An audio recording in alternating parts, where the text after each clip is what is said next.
अस्सलाम वालेकुम दोस्तों, मेरा नाम है परवेज़ और आप देख रहे हैं राज गल्फ न्यूज़। दोस्तों आज है 22 सितंबर 2019 और आज की कुवैत की कुछ अहम तरीन खबरें जो हैं वो आपके साथ शेयर करने वाले हैं। तो अगर आप कुवैत में रहते हैं और कुवैत के हालात से बाखबर रहना चाहते हैं तो इस वीडियो को आप शुरू से लेकर आखिर तक ज़रूर देखें। दोस्तों वीडियो पसंद आए तो लाइक और शेयर ज़रूर करें।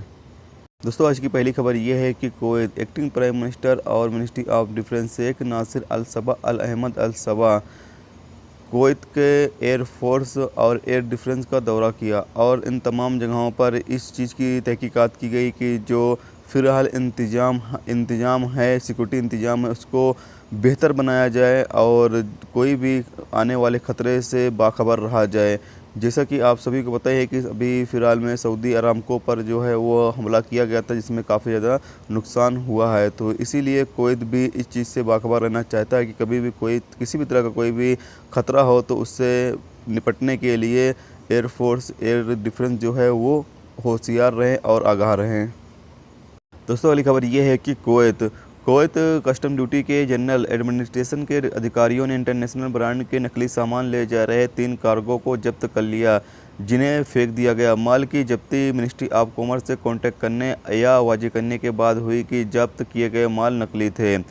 एयर कार्गो के लोगों को 3 शिपमेंट की सामान पर शक था कि लगभग 280 पर्स और 6000 किलोग्राम से ज़्यादा वजन वाले पर्स हैं और सभी एक गल्फ बंदरगाह के जरिए से एक एशियाई देश से आते हैं। नकली चश्मा, चार्जर और भी सामान थे, जिन्हें जब्त कर लिया गया और उन्हें फेंक दिया गया।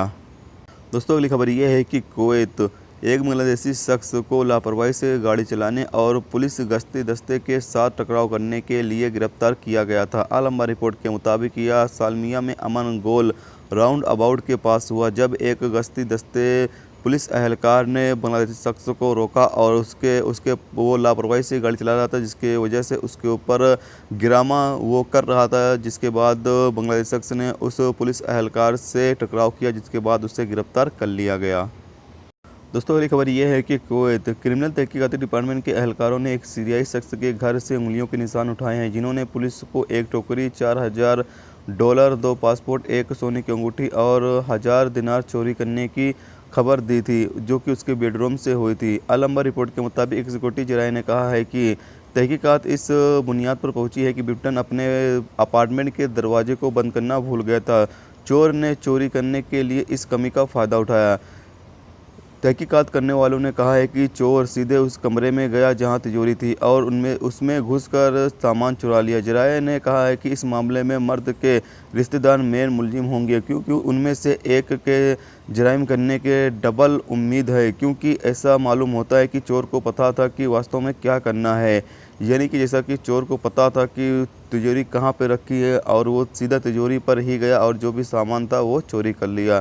तो ये वही कर सकता है जिसको मालूम हो कि तिजोरी कहाँ पर है और तिजोरी के अंदर क्या क्या मौजूद है। दोस्तों अगली खबर ये है कि कुवैत पुलिस ने एक नामालूम सीरियाई खातून को बिना लाइसेंस के गाड़ी चलाने पर गिरफ्तार किया है। अल राय डेली रिपोर्ट के मुताबिक यह तब हुआ जब उसे फिंटास के एक ट्रैफिक पुलिस गश्ती दस्ते ने रोका था और जब चेक किया तो चेकिंग के दौरान उसके पास लाइसेंस नहीं था, जिसके बाद उसे गिरफ्तार कर लिया गया।